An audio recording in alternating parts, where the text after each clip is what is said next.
I want you guys to spend your money in a calculated, controlled, and confident fashion. It's a great way to decrease the unnecessary stress and anxiety, unnecessary fear, shame, and guilt, which is all from the enemy, right? Increase our opportunities, increase our presence, increase our joy. Hi, I'm Justin Buonamo, and this is Wisdom is Wealth. Wisdom is Wealth is designed to give you guys practical insights, modern strategies, and even timeless philosophies around gaining wisdom in your life. The wiser we get, the wealthier we will become. This podcast really is inspired by the book of Proverbs in the Bible, which was written by King Solomon, who prayed to God for wisdom and as a byproduct became the wealthiest person to ever live. If he was still alive today in present day, he'd be worth $1.3 trillion with a T. Not because he prayed for wealth, but he prayed to God to give him wisdom. And as he grew wiser, as a byproduct, he grew wealthier, particularly financially, but not just stopping there, in every facet of his life. And in my own life, I have realized that the wealthier I become, it's truthfully just because I have become wiser in life. I'm gonna bring on guests that are incredibly successful, incredibly amazing human beings, and have an amazing financial wealth that they've grown for themselves. And they're gonna share wisdom on their life experience in totality in hopes that something becomes valuable for you to implement in your process, in your life, and in your journey, and see how wisdom truthfully is wealth. Welcome back to another episode of Wisdom is Wealth. I'm talking about a topic today that I think is near and dear to my heart, and has helped me so much over the years. I haven't been perfect at it, but it has been extremely helpful to me and my family when it comes to decreasing our stress and anxiety around money, increasing our opportunities, and most importantly, walking in quality stewardship of money like God calls us to do. And so today we're going to talk about how to budget best. And so I think there's a lot of stigmas out there around budgeting, a lot of options around budgeting out there, and then also a lot of opinions. And so I think when you combine all of that and then the fear of money, right, it leads to confusion around money, which leads to a lack of progress. And so it's very hard to make progress in your finances if you're not running a quality financial budgeting system. Or I would say it's very hard to make optimal progress, right, in your finances if you're not running a quality budgeting system. And so you can still make progress in your finances, obviously, without budgeting, but it's going to take you a heck of a lot longer to accomplish a lot of your goals. You're going to put you and your family through a whole bunch of unnecessary stress and anxiety and missed opportunities in the process, right? And so when I think you're taught budgeting by the right person with the right strategies, with the right intentions in mind, it ultimately actually starts to bless you with some opportunities. It starts to bless you with decreased stress and anxiety. It starts to bless you with open doors that probably wouldn't have been possible without a proper budgeting system. And so today we're going to go through all this. And I think, again, when you're taught the right system, it's going to be really helpful, even if you haven't been able to be successful with other systems in the past. At my company, JFF, or Journey to Financial Freedom, right, we put our clients inside of the Good Steward program on this budgeting system that I'm going to talk about here today. And so what I'll do is I'll split this episode into, kind of two chunks, if you will. The first chunk will be a little bit of motivation around budgeting, right? The second chunk will be practical tips. And so getting into the motivation, I wanted to start with Proverbs 21:5, which says, "The plans of the diligent certainly lead to profit, but anyone who is reckless certainly becomes poor." And so I think that it's reckless not to budget. Right? It's reckless not to budget. And so, because budgeting is planning, which we'll get into here in a moment, but before I dive too deep into that, I just wanted to start us off with that scripture from a motivational standpoint, right? I think the diligent, right, they plan, right? I think when it comes down to your finances, budgeting is a big part of planning, which we'll talk about here in a second, right? And I would not want anybody on here to be led to poorness or poverty off of foolishness. And so just a little bit of motivation there to start. And I think to continue that motivation, let's break some stigmas here around finances and particularly budgeting, Right? I think there's a ton of stigmas out there around budgeting where it feels like handcuffs. It almost feels like punishment. It feels defeating at times. And especially if you run a bunch of systems in the past that maybe have never worked, right? You're beating yourself up a little bit about it, maybe some shame, some guilt, or if you add in, maybe there's a significant other at play where you guys have tried to budget before and it's led to poor results, or you saw your parents constantly arguing about budgeting growing up, right? And so I think, again, I'll say it probably for the third time now this episode, maybe not the last, right? But when you're on the right system, a lot of those things, if not all of those things, don't exist. And so budgeting shouldn't feel like handcuffs. It shouldn't feel restrictive. It shouldn't feel punitive, and it shouldn't feel like you're being put in financial timeout, right? And so instead, it should empower you to live your life, spend your money, and make financial progress at the same time, right? And so a quote that we recently posted on my business Instagram page says, when you budget well, you give yourself more options, not more restrictions. And I think that's so true.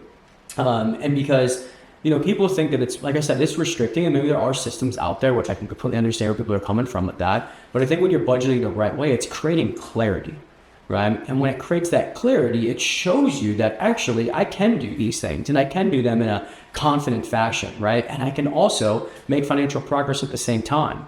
And so I'm kind of getting into my next point here, which is when you're on the proper budgeting system, you should be able to live your life in a calculated, controlled, and confident fashion, right? And so calculated would be just, okay, at the beginning of each month, right, prior to the month, right, when we're creating the plan or the budget for that next calendar month. Let's just say we're at the end of December, getting ready for the new year, and I'm sitting down and planning out my finances for January. I'm going to come up with a budget or a plan for how much I plan to make and how much I plan to spend. And when it comes to the spending side of stuff, we have to break it down categorically, right? I'm kind of getting into the practical tips here, but it's going to give you an example here of what I mean by calculating.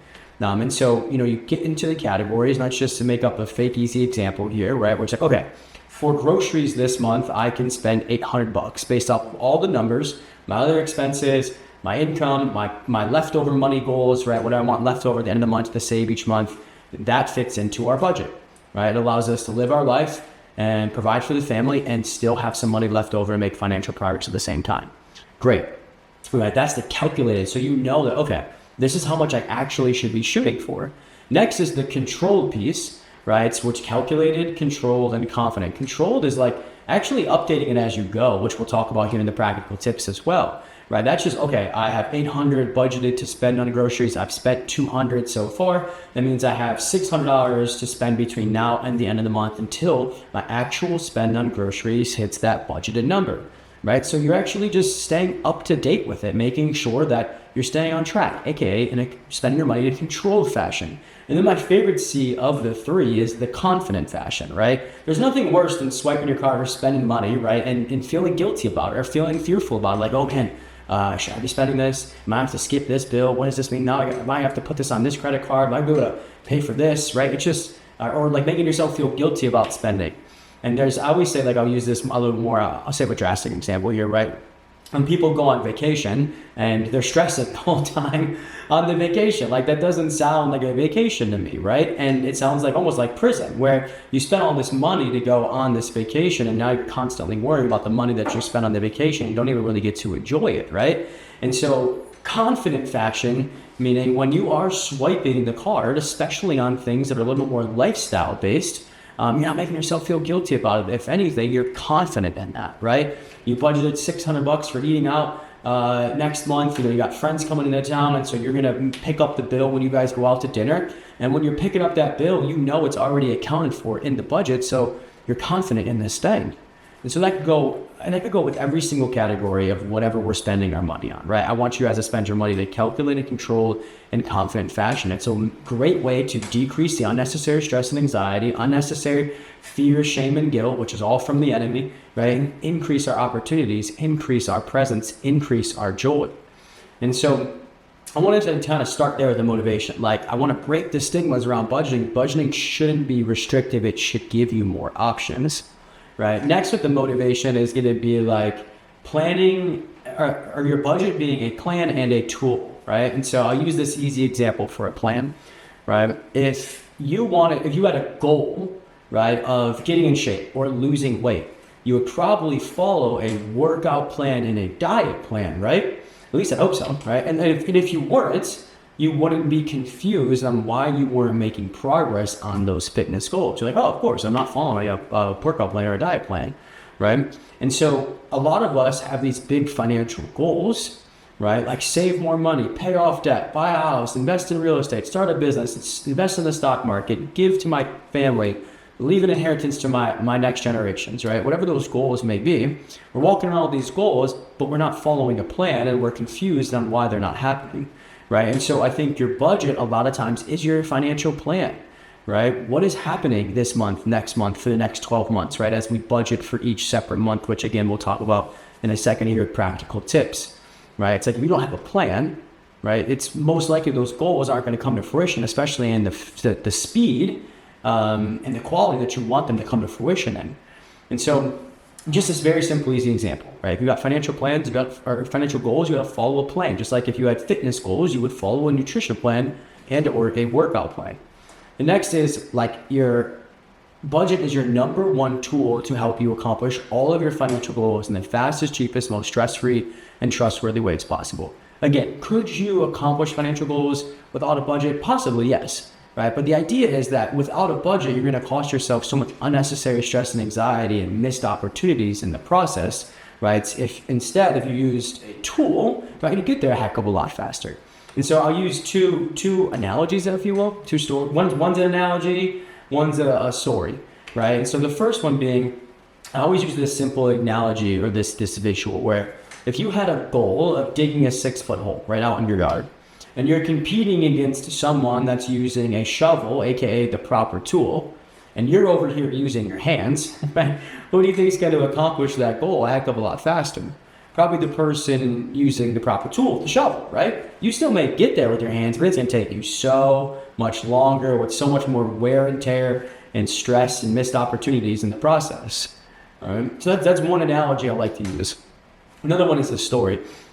Some of you may have heard me tell this story before. Excuse me. About my father-in-law, love him, one of my best friends, and he's a contractor. He does renovations on homes, and so he's done a lot of the renovations in this house. Even though this awesome office that I'm sitting in right now, shooting this episode, you guys can see if you're watching the visual, you can see a little bit in the background. He's phenomenal at what he does, and as a contractor, and being really good at what he does, he makes a decent bit of money. Right, but he's not happy with how he manages it, right? He makes a lot of money, but doesn't save as much as he wants to save, right? Doesn't make as much progress as he wants to make that he thinks he should be making based off the money that he's making, right? And so about 2 years ago, he was here renovating our spare bathroom down the hallway. And we were standing out in my driveway just talking, and I think he was getting a little bit curious around finances and, was noticing that he was making a good amount of money, but not saving what he wanted to save, or not managing it in totality in the first place and how he wanted to grow into better managing his money. So he was asking me about budgeting. And so I said, Frank, would you say it's your goal to crush that spare bathroom, right? You want to get best results at that spare bathroom, right? And he answered back like really confidently, as he should. He's a spare bathroom and all his work looks phenomenal. But he was like, oh yeah, I'm going to crush that. It's going to look amazing. I was like, okay, great. Let's hang out there for a second. Right, so you have a goal of crushing the spare bathroom, making it look great. Would you come over here without your hammer, your saw, your screwdriver, and whatever other tools you contractors use, right, and expect to get best results renovating that bathroom? And he said, oh, no, I probably wouldn't even be able to get started, let alone renovate it. And I said, my point exactly, Frank. You've got all of these financial goals, but you're not using the proper tools to help you accomplish them, especially in a time frame and in a quality that you want to accomplish them in. It's like you trying to come over here to renovate my bathroom without your tools. The same thing's happening with your finances. You have these financial goals, but you're not using the proper tool, aka budget. And so I love to share that story with people because it helps really click, or it helps it really click for people. That light bulb moment sometimes goes off, right? It's between the analogy of the 6-foot hole and or this story. I should probably start giving my father-in-law some commissions on here, right? But it's just such a great story that helps paint the picture. And so the last thing I'll say is, you've heard me say it multiple times now in a few ways, is that, but I'll say it in a little bit differently here, which is I truthfully believe 95% of people's stress and anxiety around finances is avoidable. It's unnecessary, and we're choosing it a lot of ways. And that stress and anxiety, 95% of it is due to subjectivity, right? A lack of factual information, which is like, I think I'm spending too much. I think I need to make more money. I think I need to pay this bill. I think I need to invest. I think I need to buy a house. I think I need to build an emergency fund, right? Like all of that lack of awareness of what's actually going on in the first place and lack of awareness on how to do better is what causes people stress and anxiety around money. Like when you don't feel in control or in the know of something, right? You feel like things are just chaotic, right? Things constantly pop up. You don't feel like you have, control over it. You don't feel like you have a good pulse on what's going on. You don't feel like you're actually in the know of your finances, right? That is for one, us choosing that, but for two, it's causing 95% of people's stress and anxiety around money. We call that subjectivity, non-factual information, right? Objectivity is the black and white. What is actually going on and how are we going to make progress, right? Having a proper budget, proper goals, right? Proper planning system, right? And management system in totality around your finances. You may not love what the numbers say at first, right? Maybe you will. Maybe some people don't love what the numbers say at first, but they at least feel a heck of a lot better now putting objectivity around their finances because they actually know what's going on. They know where their areas of opportunity are, what they should be working on, and how they can go about it, right? If just getting objectivity, like a budgeting system around your finances, will decrease 95% of your stress and anxiety. And I think the beautiful part now that we move into practical tips officially here, all of this is available to people over 1 to 3 minutes a day. Right, the budgeting system that we have our clients on, and I've been running for about 10 years now. Mine's a little bit more complex now, to be honest with you, now that I've grown into multiple businesses and, I've got some advanced stuff going on, right? But most people, the system that we have them on, let me just exaggerate here, 5 to 10 minutes a day. I really do think if you're doing it the right way, keeping up with it every day, 1 to 3 minutes a day, right? But once it's all set up, that's all it takes to maintain to get best results. You pop the budget open, you pop your bank statements open, right? You update the budget based off what you've earned and spent over the past 24 hours, 48 hours, right? And you just go about your day, like knowing where you're at financially. It can be that simple. And so another thing is I'm not a fan of full automation or delegation, right? Let's talk about automation first, right? Full automation around your finances creates ignorance and neglect, which as you can imagine isn't very conducive to you getting best results with your finances. Right. The other thing with, automation is we're only looking at it when we have to, right? And when we have to isn't a frequency that's conducive to getting best results with your finances. And so ignorance and neglect creates, I think automation creates avoidance, right? Which again leads to ignorance and neglect. And I'm going to do a separate podcast episode on this, but there's 2 silent killers of wealth.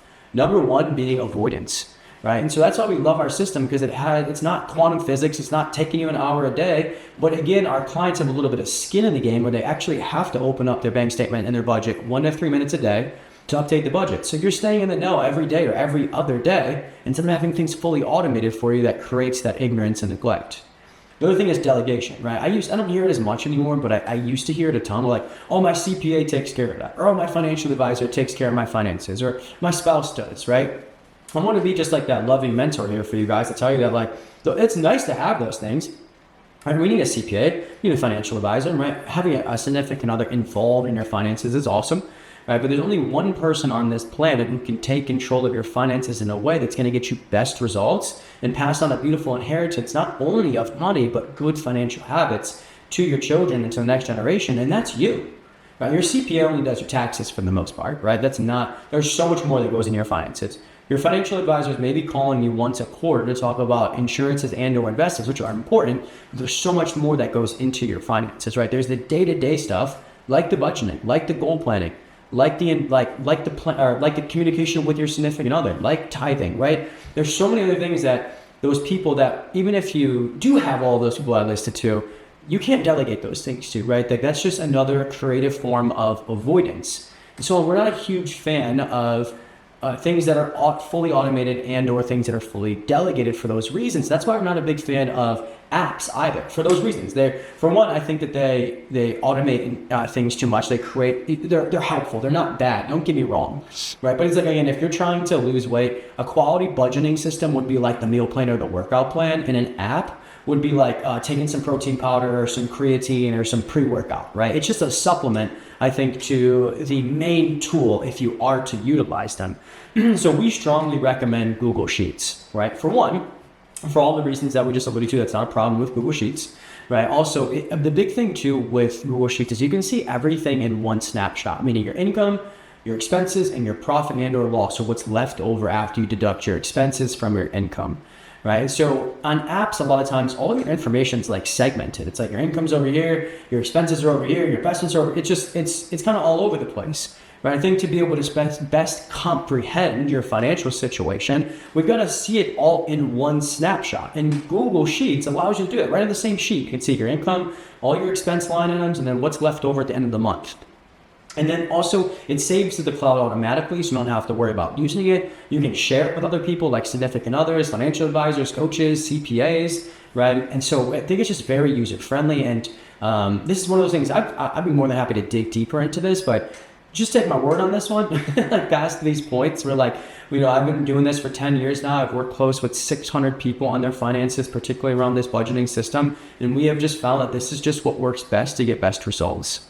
Right. The other thing is that we really recommend you having it separated by months, right? So separated by months, what I mean by that is, December gets its own month, January gets its own month, February gets its own month, March gets its own month, and so on. A different month or different tab and or budget for every month in the year, right? And so why is because different things happen in different months. Right? Like if you're paid every other week, there's going to be 2 months out of the year, you get 3 paychecks instead of 2. We want to account for that.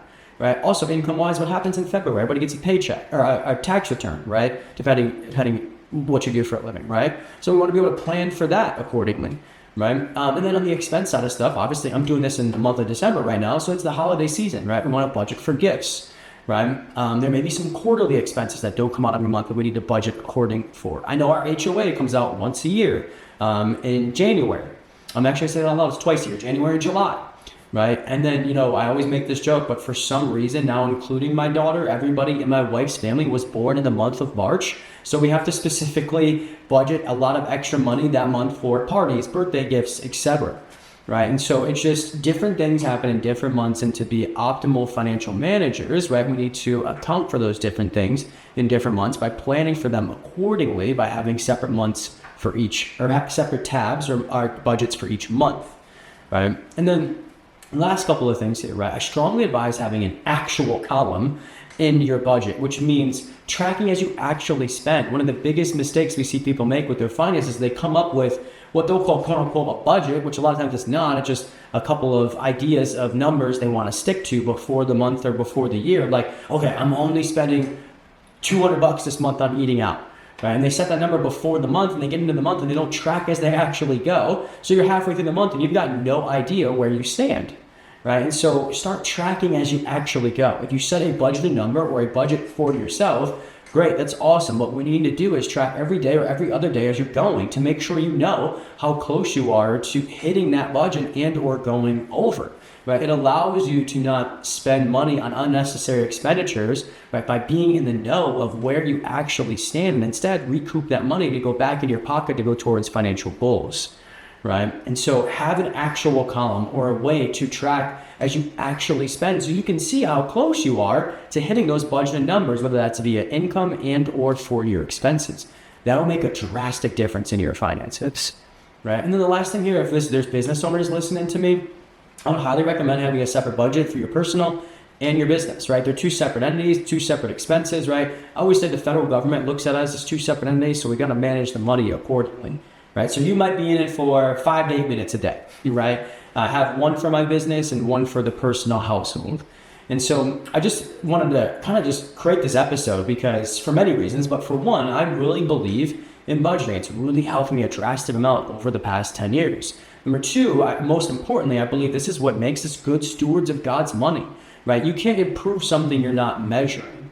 Right? And so if we want to be good stewards of money, right, we must measure our money. And a simple budgeting system that breaks all of these stigmas, which is my third point, I wanted to break stigmas, right, I think really does help. I've had so many people come to us that have tried so many other things with no success, and then they try our budgeting system and a lot of the other things that we teach as well.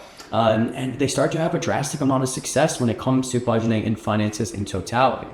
So I hope that this episode helped accomplish all of those things and maybe a little bit more. If this is something that you need help with, please go to my website and or find me on Instagram, right? And I'll help you book a call with someone from my team to talk about the Good Steward program, where we help faith-based learn how to manage their money based off biblical principles in a way that glorifies God with all of that outdated and fearful, restrictive feelings finances usually brings on people. And so if you want help with that, go to our website, journeytofinancialfreedom.co, not .com, .co, and you can click book a free consultation. You'll book it with one of my team members named Aaron, an incredible human being. He's actually a product of the product, and he really believed in the vision and the mission of the business so much, especially after he became a product of the product. He's come on the team to help other people step into this program and get life-changing results around their finances as well. Or you can find me on Instagram at Justin_Guanimo and just shoot me a DM, and I can help you get booked with Aaron myself if you'd like. And so this is one of those things where if nothing changes, right? And I think a lot of times having a mentor help you with this will cost you a heck of a lot more to not have than it will to have one, right? Like trying to figure out this stuff on your own is expensive because of the delay, the confusion, the fear, the lack of results, lack of accountability. And I always tell people, like, this isn't your fault, but if you could have figured it out by now, their finances, you would have, right? And so I think in the Bible, it's very clear that pride blocks transformation, but humility welcomes it. And so pride being in this situation, thinking we can figure it out on our own, not wanting to ask for help, not wanting to admit that there's a problem. That's from a biblical perspective, that's blocking transformation. And I'm not judging anybody. I've definitely been there before, right? But humility, okay, I need to figure this out, right? I've pushed this off for so long. I'm done avoiding. I'm done being a bad steward and neglecting, right? I'm done putting poor habits around money into my household, right? I'm ready to step up and make change. I need help, God. For when I'm weak, then I'm strong, right? And that's where your transformation comes. So hit me up if you need anything. I love you all. Happy holidays. Have a great new year. And we'll see you in the next episode.